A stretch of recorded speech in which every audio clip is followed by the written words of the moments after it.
Again, good morning and good afternoon, everyone. This is Peter Thurkelson with the Lawrence Berkeley National Laboratory, and I'm here to welcome you today to our Department of Energy 50,001 Ready Network series. We're excited to have a number of speakers today focusing on workforce training and accreditation, a very important topic to ensure confidence in the energy management world in terms of customer knowledge, implementer knowledge, and as well as confidence for evaluators and regulators to understand the value of energy management.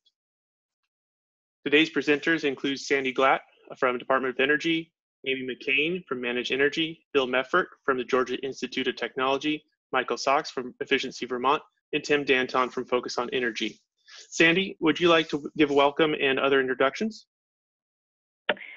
Sure. I don't really have additional introductions, but just to lay a little bit of the groundwork, really pleased to hear folks joining in. To some extent, a belated Happy New Year, because I don't think we have convened since last November prior to the new year. I think this is an exciting way to get started, considering what we've been talking about on our prior network series calls. The content of this one is probably more focused on the program and in particular the implementer and technical assistance providers to really bring folks up to speed on what we believe are some of the skills and knowledge opportunities that are available to be garnered, obtained, that really assist when it comes to working with customers and end users in the energy management space, and of course, most specifically, ISO 50001 and 50001 Ready. And the presenters will cover the topics in a very efficient way to sort of understand what some of those skills are, and then what the training and opportunities that are available for folks to acquire those skills, be it implementing your own programs or supporting programs, or just as a skill set to obtain, to potentially make yourself marketable, obtaining whether it's service providing contracts or direct services to end use customers, having the appropriate technical skill sets. Was really important to me to do it this month because we do have some of the training, particularly the online training, beginning in March, and registration is within the next it has to be completed within the next couple of weeks. So wanted to really make sure we got this covered. If folks are eager to get going, didn't want them to lose out on some upcoming opportunities. So without further ado, I'll let Peter turn over to the logistics, and we will go ahead and get started. I guess we already went over to the agenda. We'll just click forward and get rolling. Amy, off to you. Okay. Thank you, Peter. So what I'm going to be talking about is building skills to increase energy management program impact. Can you go to the next slide? And I should say that I'm doing this presentation with my chair of the board of directors for the Institute for Energy Management Professionals hat on. So that's my identity for this call. And I thought it might be useful. I'm not sure of the experience range of some of the folks on the call. I did want to kind of set up a standard vocabulary. So I did put in this slide that says what's in a name. And this is sort of, kind of laying down the groundwork for these different program headings. Strategic energy management, which is a broad concept, taking a holistic approach to managing energy use in order to continuously improve energy performance by achieving persistent energy and cost savings over the long term. I approach that as an umbrella term. Then we have ISO 50001:2018, which of course is an international standard with requirements. We have ISO 50001 certification, which is third-party audit confirming that all of the ISO 50001 requirements have been met. 50001 Ready, which I presume most of you are familiar with, which is the DOE recognition program for ISO 50001 implementation and reporting using the 50001 Ready Navigator tool. And then Superior Energy Performance, or SEP, which is essentially ISO 50001 certification plus third-party verification of energy performance improvements. So I just wanted to pause there a second and let you absorb that, and then let's move on to the main topic here. So I also thought it might be useful, and this is not, this is sort of Amy's 8 steps based on spending a lot of time with 50001 and ENMS. A framework for organizations and companies to engage their entire enterprise in continual improvement of energy performance, which is not an easy matter. Determine how energy is used in their organization and for what purpose. Use energy data to identify opportunities for improvement in energy use and efficiency. Prioritize and resource actions to improve energy performance. Establish control processes to ensure that any improvements are maintained. Integrate energy performance into business practices such as procurement, design, risk assessment, and strategic planning. At regular intervals, evaluate and report to management on progress and opportunities for improvement in the ENMS and in energy performance. And then finally, act on the results of these evaluations to continually improve both their ENMS and energy performance.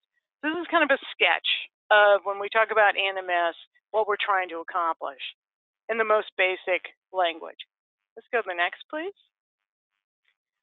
So implementing an ENS may challenge an organization's existing management approach, business processes, operational methods, labor practices, procurement practices, subcontracted services, and important relationships with vendors, suppliers, and other organizations. Can you hit that again? It involves people and practices, not just technologies and things, and that's what makes it so challenging. Let's go to the next, please. Implementing an effective ENMS, depending on the organization, the initial implementation typically requires some mix of these sorts of things: cohort training, web-based support, tools, coaching, and on-site technical assistance. For those of you who are in the midst of this, you are very aware of this. The goal is sustained organizational change so that the energy performance improvements continue. And accomplishing this goal does require specialized and targeted skills. Let's go to the next, please. So why do these ENMS skills matter? An effective 50001 energy management system requires skills from 2 different communities: management system auditors and energy efficiency experts. And they bring different things to the table: an expertise in management system business processes and an expertise in energy performance. And if you don't have both skills, the risk to an effective ENMS includes, for the auditors, lack of measurable energy performance improvement due to their inability to assess it. And on the energy side, lack of top management support due to a focus on technical processes to the exclusion of the business process. The value of a certified professional is professional recognition. It contributes to top management support, because they can see that this person has a credential. It demonstrates competence across a broad range of skills. It can engage and motivate staff. It does carry an organization-wide perspective, which includes policy development, communication, and business practices. It also includes technical skills, collecting, understanding, and using energy data. A lot of organizations have energy data. They may have a great deal of energy data, but using it effectively is often not the case. So this is something that a certified professional can bring to bear. Identifying potential improvement opportunities, establishing metrics, which is extremely important to figure out how well you're doing, and prioritizing actions so that not everything carries equal weight in the decision-making process. And then finally, continual improvement. And this is really an area where lack of proper skills can really cause issues. This is operational control, training, internal audits, and management review. This is the sustaining part where you're trying to build on your gains rather than losing ground over time. Go to the next, please. So early on in the development of 50001, DOE recognized the skills gap, and they determined that professional certifications were needed to demonstrate competence, provide the market differentiation, ensure international relevance by adhering to ISO IEC 17024 standards. And you'll hear me making reference to that standard several times when talking about the credentials. That's a conformity assessment standard, general requirements for bodies operating certification of persons. So that's an international set of standards for these sorts of professional certifications. They wanted to avoid repeating the lessons learned from the initial uptake of other management systems. Now, what do I mean by that?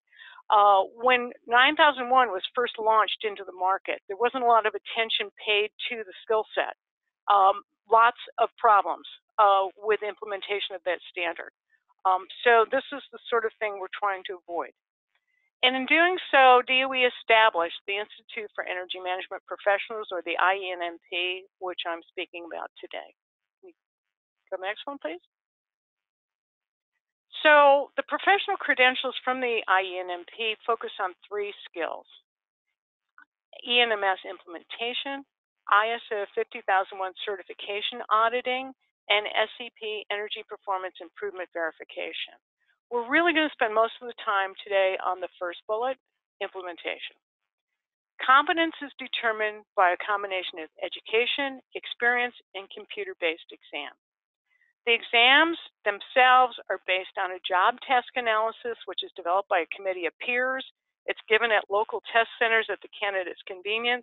If you prefer to give an event-based, what we call an event-based examination immediately following a training, that is a sponsor's preference. That can be accommodated. Recertification happens every 3 years, and per ISO IEC 17024 requirements, DOE training is offered separately through Georgia Tech, and Bill Meffert's going to be speaking to that in a few minutes. Let's go to the next. So I wanted to talk about the first credential that we have for implementation, which is 50001 CP-ENMS, or the Certified Practitioner in Energy Management Systems. The purpose of this credential is to define a market standard for professionals with specialized ENMS implementation skills.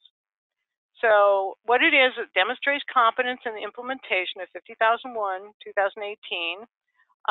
It's ISO IEC 17024 accredited, so that means it's internationally accepted, and it's based on this combination of education, experience, and examination. The target audience is really professionals from all sectors, and that includes energy efficiency professionals, consulting engineers, large end users, and management system auditors. So if you remember the slide I had where we were trying to bring 2 sides of the communities together, management system auditors are also going through and getting this credential so that they can be more effective. There are 114 certified professionals to date. Go to the next, please. And I thought it would be useful to just present the exam topics.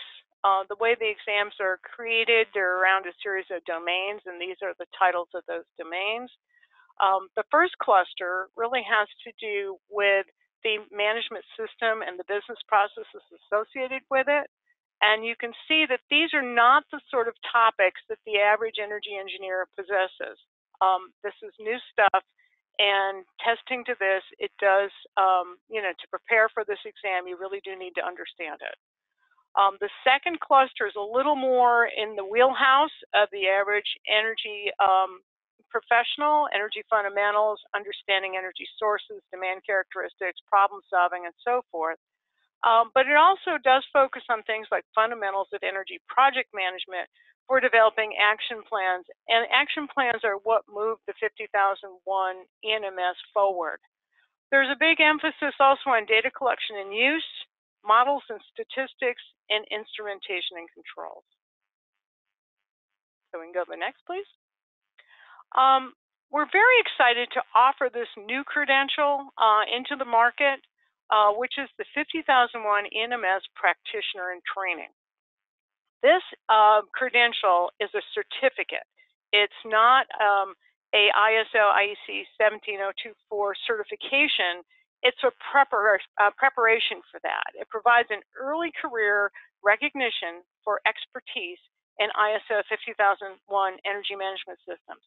This grew out of the fact that you can't get experience until you have experience. This was a way for early career professionals to be able to start working with 50001, to have some grounding and to build that experience that they needed in order to qualify to be a 50001 CP ENMS. So the eligibility, the benefit is that if you get this, it does reduce by 1 year the qualifying work experience required for the certification. The eligibility is open to any candidate with a 4-year degree or higher in energy management, engineering, architecture, science, or math. It is based on successful completion of the training course with knowledge checks, and you can do that either online or classroom, and Bill will talk about that in a minute.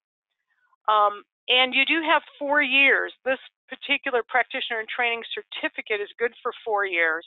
So once you've taken the training, you've got 4 years to finish your experience requirement and pass the 50001 CP ENMS exam. We have recently had a number of changes in the Institute's offerings in response to several events. First off, we wanted to broaden the appeal of our certifications. We were originally focused on industry, and now it's much broader. The new standard, ISO 50001 standard, just came out this year, 50001-2018. And there was a launch of the 50001 Ready program, and there's soon going to be a launch of the SCP 50001-2019 program. So in response to all of those changes, we've been evolving our certification. Can you go to the next, please?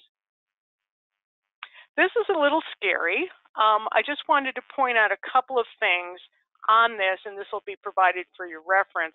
The first 2 rows I've already covered. I want to skip to the 4th one, which is the EPI ISO 50001 lead auditor, and point out that we do have this credential. It was developed in cooperation with Energy Professionals International. It is an accredited certification representing international best practice, and that is available currently, and we are updating it for the new standard, and that will be available in April. We also continue to offer the SCP Performance Verifier, and that is, as it states, for verifying energy performance, and it's a very specialized skill. It's really targeted toward the measurement and verification community or energy experts who want to add this into their professional suite. We have a new credential that we're also launching later this year, which is Industry Specialist. That is because we used to have industry, the CP ENMS used to be associated just with industry. We've peeled that away, and we've created a standalone exam for those that are going to be interested in that, and that'll be available later this year. Next. And then for more information, you can contact Frank Falk, who's on this call, and the certification director, or you can drop me an email. I'd like to ask if there's any particular questions that we want to talk about here regarding the certifications before we move on to the training. And please feel free to either unmute yourself and ask a question or send a question through the chat box. Or if you'd prefer to wait, we do have 2 certified individuals who can deal with Q&A after Bill's presentation. So that's another option. I guess I'm going to pipe in. Can you guys hear me? It's Sandy. Yes. I can't tell if I'm muted or unmuted. I just for the folks on the phone again, I think I don't want any sort of confusion between 50001 Ready, which is it's a recognition as opposed to a certification program. And of course, when you talk about, Amy did a good job of, you've got ISO 50001, which is the International Energy Management Standard, and then there is also certification to that standard. I think the emphasis that the technical skill set of putting the energy management system in place, along with the energy skills that most of the folks who are in this space inherently have, is useful, helpful, if not, almost necessary, even in the 50,001 ready space, even though it's not dependent that the end users are going towards certification, but just getting all those pieces in place, having this skill set is incredibly important. So I think I wanted to just make sure that folks, understood that it wasn't everybody who had to go to certification. Right. Even within the 50,001 ready construct, this is a set of skills and some skill sets and certifications that are very, very helpful to have in order for smoother implementation, whatever your kind of program offering is. I think that's a very good point, Sandy. Thank you very much for bringing that up. We have a question through the chat box, Amy. This is, can holders of international certified ISO 50001 lead auditors transition to the IENMP certification via taking the exam? Yeah, you mean for the EPI lead auditor? Yes, they can do that.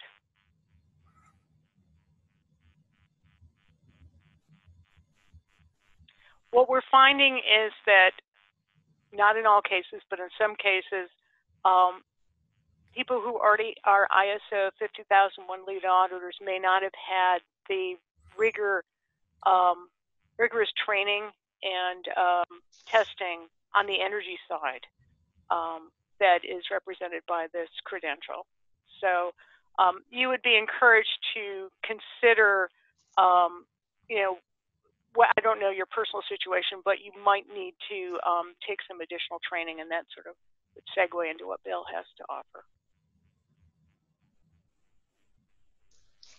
Great. Any other questions at this immediate point for Amy or this part of the presentation? As Amy mentioned, we've got 3 more presentations to have, and maybe there'll be a kind of combination of questions at the end. So this is not your only opportunity. So Bill, if you're unmuted. I am. Can you hear me, Peter? Forward? Yes, I can. Great. Good. Go ahead. Thank you. Thank you. Let's go to the next slide. There are 3 different trainings that I want to bring before you today. And the first one is the 50,001 Certified Practitioner in Energy Management Systems. And as Amy mentioned, this training is really for those people who want to demonstrate the ability to help implement ISO 50001 within different organizations. And so we offer this in 2 different ways, traditionally in a classroom setting and then in an online course. We've taught the classroom course, which is 4 days here at Georgia Tech in an open enrollment setting for many years, and it's been a very popular approach. And we have one offering this year, which is in August. However, we've recently gone to an online approach, which is becoming more popular. Instead of taking 4 days out of your busy schedules, we offer a 10-week online class, which has weekly webinars and homework assignments. And it is more driven by, your ability to work around your schedule and to, take the class that way. We have one online course that starts this spring on March 25th, and the registration is open till March 11th. We will have another offering in the fall that'll start in September, and that exact day is not quite available yet. I do have a link on this slide, and I'm assuming that these slides will be made available to folks where you could actually register for this. I will say that all of these classes that I'm going to talk to you about are offered on site as well. So if you wanted, if you had a group of people who wanted to take this training, we can actually come to you and offer it as well. Most recently, we did that out at Lawrence Berkeley National Laboratory. This training focuses on the energy management system part of the knowledge and performance that's required by the CPE NMS. We feel like that is where training needs to focus. We cannot train energy efficiency engineers in 4 days. We really think it's more important to understand ISO 50001 and how to best implement that in the kind of organizations you're going to see. DOE has some excellent tools that they've developed for this, and we incorporate those into this training.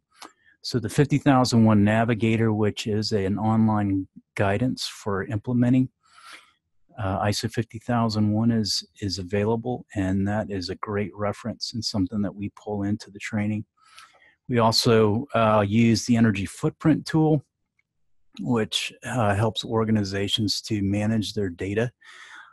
And then we also use the Energy Performance Indicator Lite tool, which is an online performance metrics tool that I think does a very good job of allowing organizations to normalize their energy consumption so that they really can compare performance over time.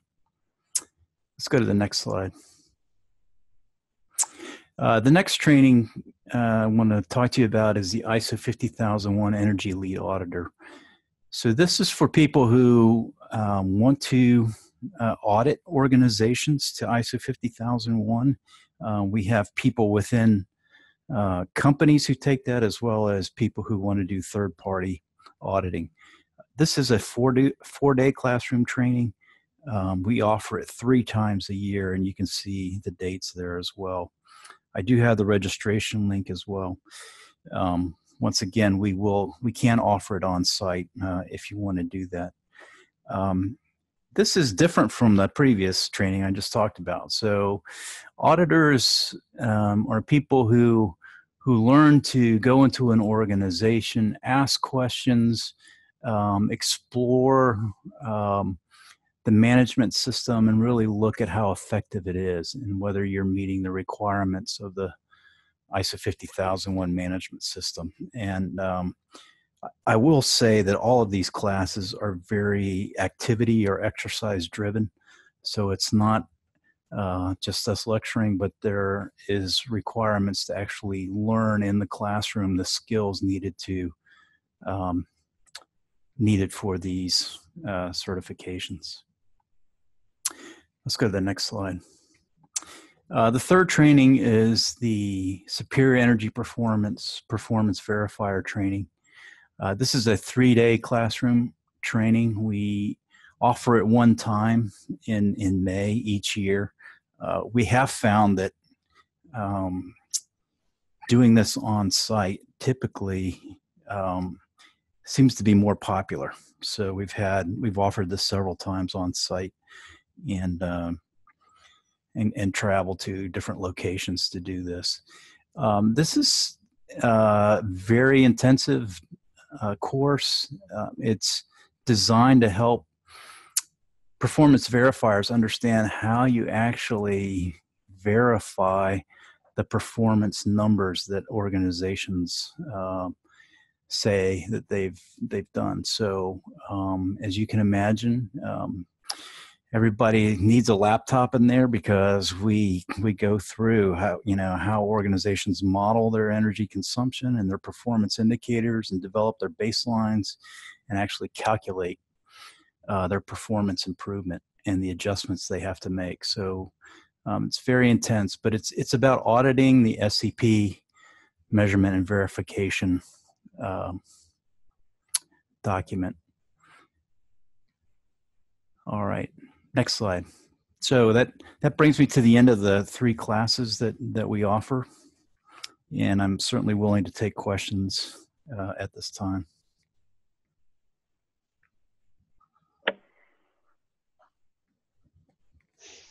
So Bill, I'm going to jump in real quick. Again, it's Sandy. Is there, can we add a link when we post this on the web page? So I know that I get an email from you guys that talks about upcoming classes. Is that something that we can post and people can get on the listserv if they want to be informed of when all the upcoming classes are? Yeah, great question, Sandy. So yes, I certainly can do that. Yep. Okay, so we'll get that, and we'll get it posted when we post all these materials from the webinar. Right, right. Thanks for asking. Bill, this is Amy. I just wanted to, getting back to the gentleman that was asking about the EPI lead auditor, Mm-hmm. and who was already an ISO 50001 lead auditor.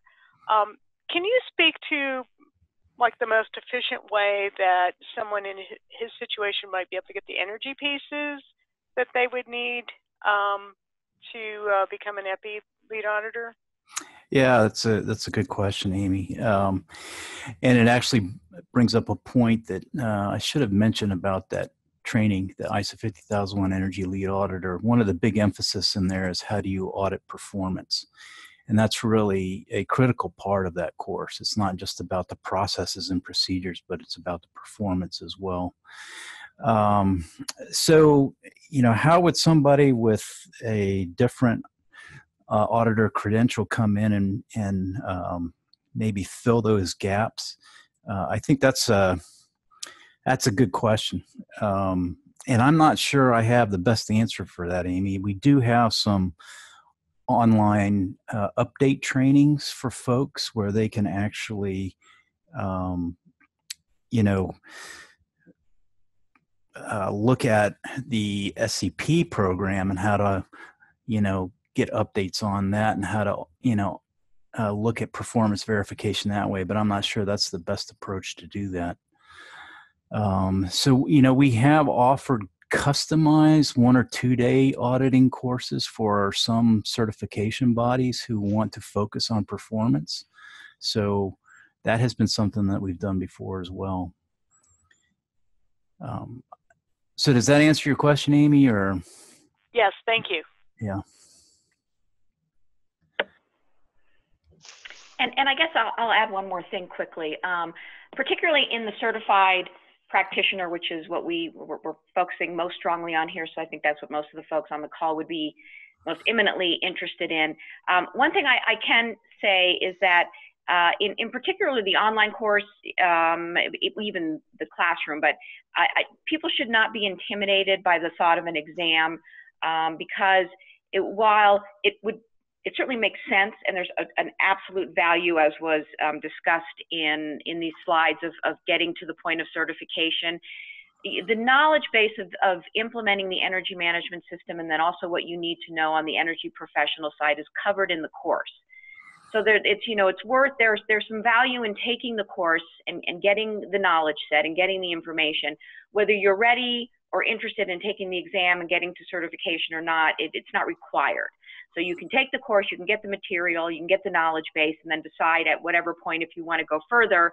But you don't feel compelled or don't feel either intimidated by the fact that you have to pass an exam or not interested or compelled to have to get to that level.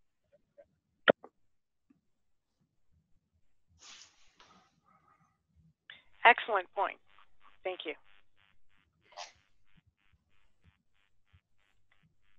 As Bill, this is Peter from Berkeley Labs. Excuse me.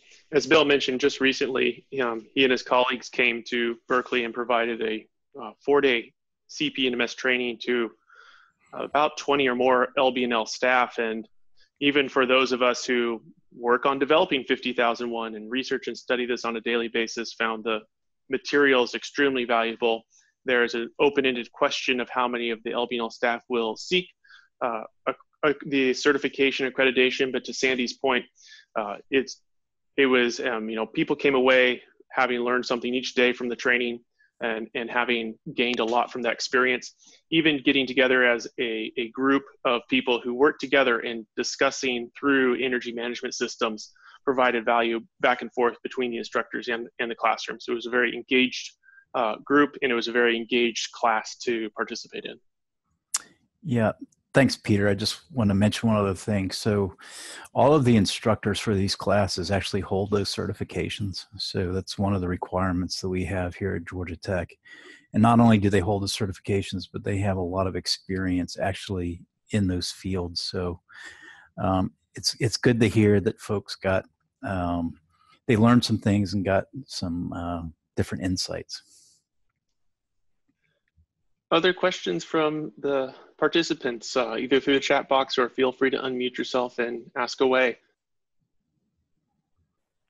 Can we move to Michael and Tim are available to answer people's questions. Maybe we could just review their background briefly. Yeah, why don't we move forward? And Michael, if you'd like to go ahead and introduce yourself and give your experience with the accreditations and how you're finding value in them in your work. Sure, this is Michael. Can you hear me? Yes, we can. Thanks.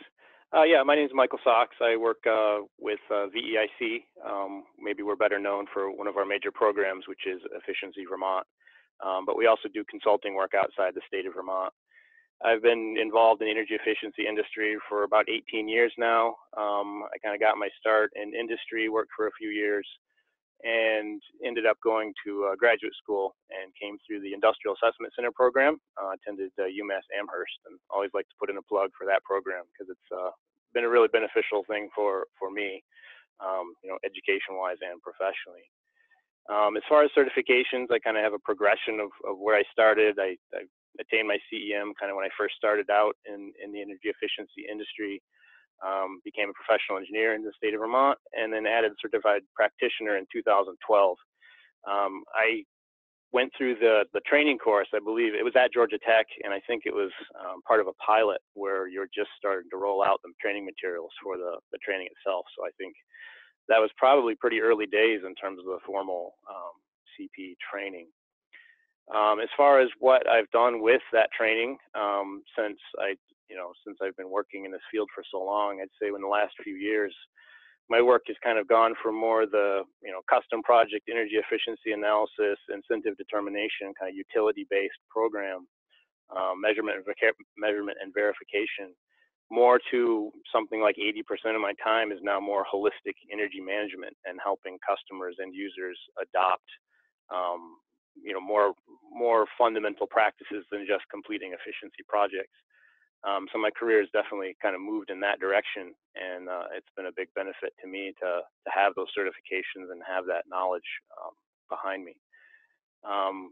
We've worked through a cohort approach, working with a diverse group of industrial, commercial, institutional customers inside Vermont and outside Vermont in New York State. I was part of a pulp and paper pilot that was done where one site in Vermont was start to finish going through ISO 50001 and SCP, and they're coming pretty close at this point to full certification, but it's been a multi-year process from start to finish where they had no management systems in place. And as far as what my role has been in these various programs and efforts, I've been, the technical lead. I've been a workshop presenter, performed on-site facilitation for energy treasure hunts or Kaizens. I've done energy modeling. I was part of the internal actual management system auditor team for that pulp and paper customer.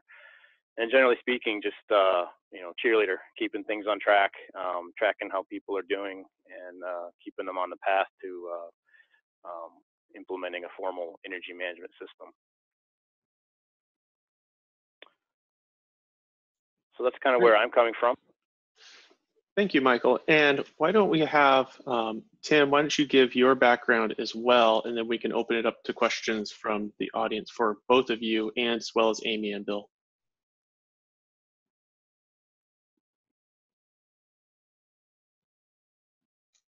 Let's see, Tim.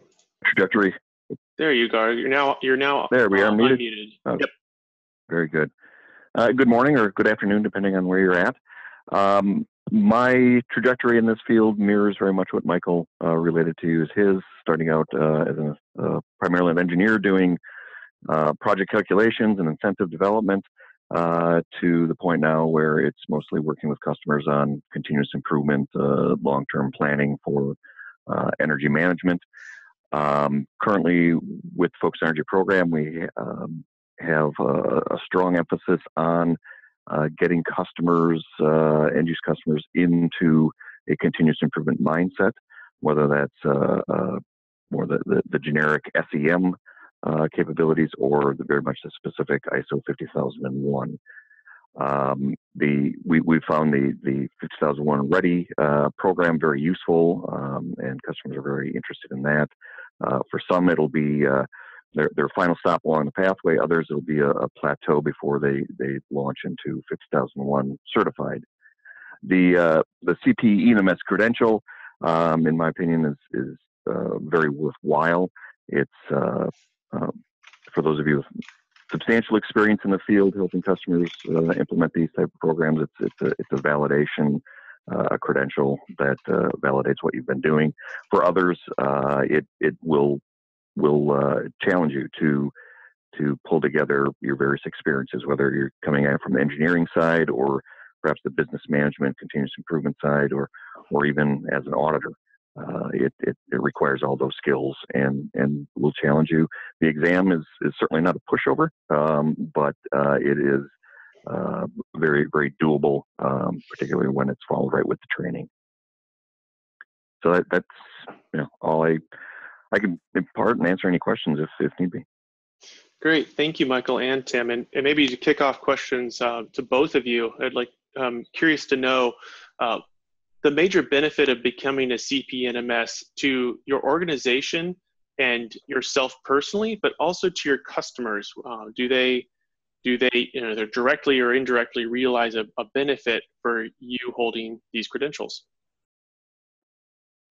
Well, I guess I can say individually for myself, the benefit is certainly the credential carries some recognition in that I've got plenty of gray hair and experience working with customers in this field. For my organization, Focus Energy, and the consulting firm Leidos that I work for, I think it imparts a lot of credibility with folks that are looking to get help doing this. For the end use customer, they certainly may not recognize the credential, but they recognize the credibility. When you're working with customers, their engineers, their business people, their senior management, and as a CP NMS credential professional, you have to recognize the components and values that all of those folks within an organization bring to the energy management effort. Yeah, this is Michael.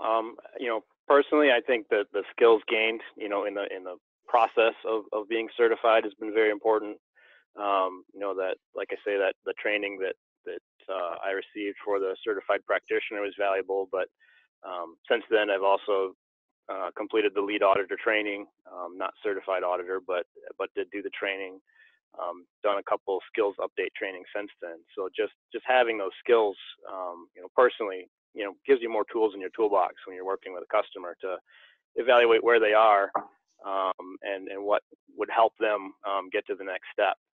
So I think as far as the end user, I think that's what's helpful, is that we have that perspective, we have that experience, and that we know which tool is applicable and what's out there to help them overcome whatever barrier or hurdle that they're facing at that moment. So I'd say that's the benefit of having a certified practitioner available to kind of coach them through the process. Great, thank you both. Questions from our participants on the call today. Feel free to unmute yourselves and ask, or send a text through the chat box, and I'll make sure to relay it to our presenters today. Michael, staying with you, the question, you listed that you hold a CEM. What additional value do you find in the CP ENMS credential that complements or is different than the CEM? I think it comes to something earlier in the slides where we were talking about kind of the management system aspect versus kind of the technical engineering skills. I think the CEM is more heavy on the engineering skills piece of this. So to someone's question where they're thinking, well, how can I get those skills coming from the auditor standpoint, perhaps pursuing that line would help them get those technical skills. But I think those two together give you kind of the best of both worlds, in that you have energy management practice skills, the math, the technology specific experience or education. But the certified practitioner is all about applying those skills for continuous improvement on a customer's behalf. And so I'd say, it's kind of a nice mix to have both, and that's why I decided to pursue those two.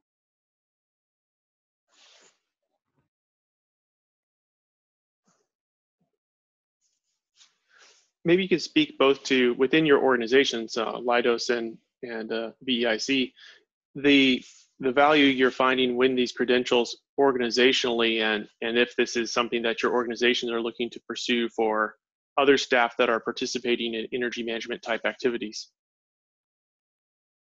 Well, I can say this is Tim for the company I work for. I think I was the first to get the CPNMS, and since then I believe we have 5 or 6 additional people on our team that have that credential, and I certainly don't want to speak for them, but I think it's certainly tied together for them the traditional engineering approach with the need for continuous improvement, best management practices in which you integrate the energy and the engineering into organizational or business management practices. So it's definitely something our company encourages among our team.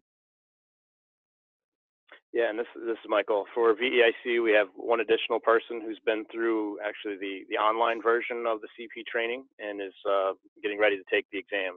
So that would add a second certified practitioner for us. Between the two certified folks, we actually are working with people internally to kind of transition those skills with the intention of having those people obtain the credential as well. They're doing the work, but we want them to have the credential, to finish the process and become certified. And Bill, a question coming in about the trainings and the kind of, there was mention of the development and iteration of both the credentials and the trainings that complement them. And a question about is feedback from early days certified individuals incorporated into the trainings, and what has changed in the trainings to make the credentials and trainings more valuable for practitioners? Yeah, no, that's a great question. So I would say that there have been a couple major changes to the certified practitioner training over the years. Currently, the biggest one is updating it for the new standard, the 2018 standard.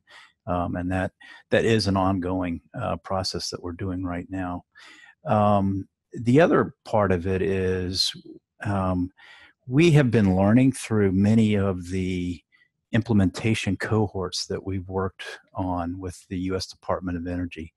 And every time we have gone through one of those and helped the company implement ISO 50001, we've taken that experience and we've, updated the materials and we've updated the activities that we actually do in the CP course. So it has not been stagnant. It has been part of a continual improvement process here to make the training even more valuable over time. So we have taken lessons learned and used it to improve the training.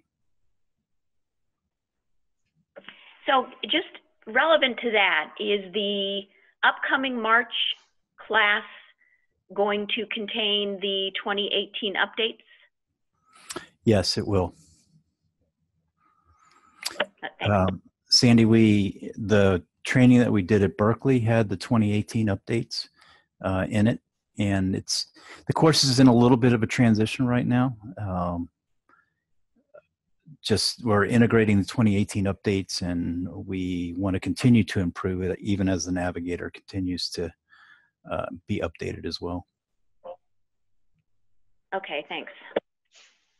And on the certification front, we have gone through, I mentioned that we used to have the certified practitioner in energy management systems industrial, and we have somebody on the call, that Frank Falk could speak to and be able to give you details in terms of what's changed in the the actual credential exam. But we did split away the industrial piece. It used to be pretty much an all-day affair to get the CPENMS industrial exam completed, and now because we had a lot of requests from the commercial sector, we have split that off so that what you're being tested on is the ability to implement an ENMS regardless of the type of facility it's in, and there's less emphasis on industrial knowledge. That's really been sort of carved off and is now into the industry specialist credential. Yeah. Thanks, Amy. That's a good point. So I don't know, Frank, if you have anything to add to that, but I just.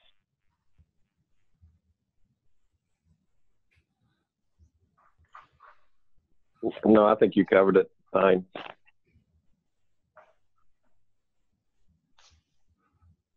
This is Tim. One quick point. When working with end use customers on implementing an SEM or an ISO program, whether you're getting them certified to 50001 or perhaps 50001 ready, the audit skill is very important because particularly for an internal audit, many companies, they might have internal auditors from a quality or environmental standpoint, but they need someone who's going to understand the energy component of internal auditing. So from the CPNMS credential gets into that, makes you aware of what's required from an auditing standpoint, but being a 50001 auditor is a nice add-on to that CPNMS credential for helping customers.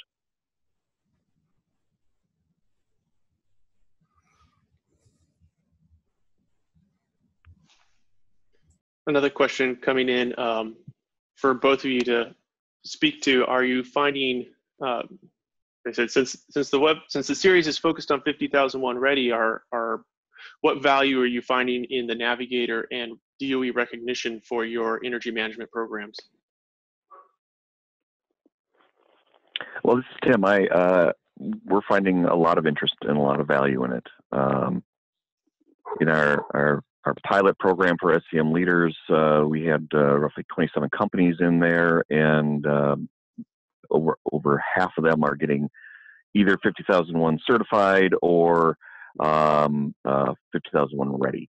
And a lot of customers are viewing 50001 ready as a nice intermediate point. Many of them already have 9,000 certified or 14,000 certified and aren't necessarily all that eager to get one more ISO certification. So the 50001 ready is a nice middle ground for them. So yeah, we're seeing a lot of interest in it, and the Navigator is a great way to help guide them through the process. Yeah, this is Michael. For the groups that we've put through, thanks.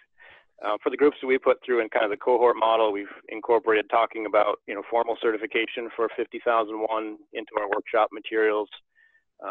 Near the end of our kind of workshop engagements, we're talking up 50001 ready as a good next step.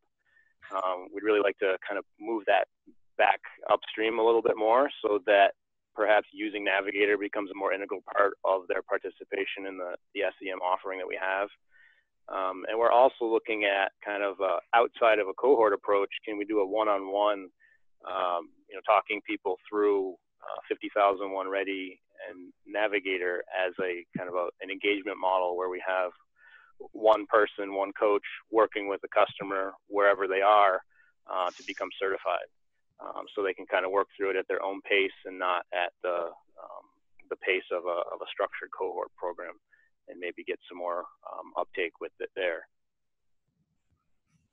Yeah, Peter, this is Bill. I just wanted to add, in the Southeast, we're starting a cohort that's kicking off in April, and we're finding sort of evenly split between the companies that want to do 50001 ready and those that want to get certified. So a lot of times it's really based on the internal drivers of the organization. But those that want to get 50001 ready, I think as Tim said, a lot of them have 14,001 certification at this point, and they've been managing energy, but they really want to go to the next step. And I think they see 50001 ready as that next step for helping them improve how they do that. Great, thank you both. And there was a question that came in real quickly after the other one, kind of, I think, Michael, maybe onto your comments of, do you encourage facility staff you work with to pursue the trainings or credentials presented today And if so, do you see a value in the energy management systems for those companies with staff that are credentialed? So yeah, I mean, for our part, we talk about the skills that they need to move their own organization through that process, and we certainly encourage them to take the training, get that experience, obtain those tools for themselves.